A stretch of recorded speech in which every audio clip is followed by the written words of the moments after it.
Welcome to the Slop Farm. Enjoy the video. You're starting by eliminating quick causes. Confirm battery level and turn off any power-saving mode that kills wireless radios. Next, open Bluetooth settings and unpair the device that keeps dropping.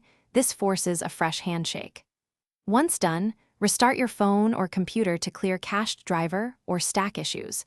A reboot often reinitializes the Bluetooth service. Make sure you're within range and remove interference sources like microwaves or dense walls before moving to deeper fixes.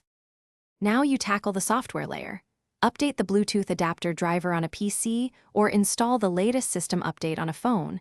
Outdated drivers cause drops.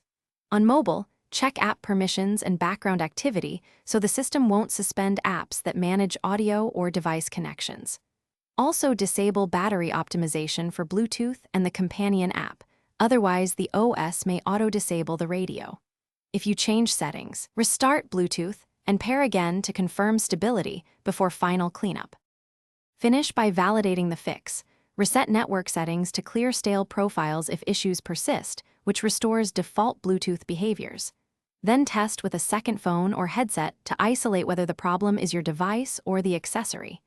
If all else fails, consider a factory reset, but back up important data first because it erases settings. Quick troubleshooting tip. If drops continue, try a USB Bluetooth dongle or professional service. Persistent drops often indicate hardware failure, not software misconfiguration. Thanks for watching. Consider subscribing if we helped you today.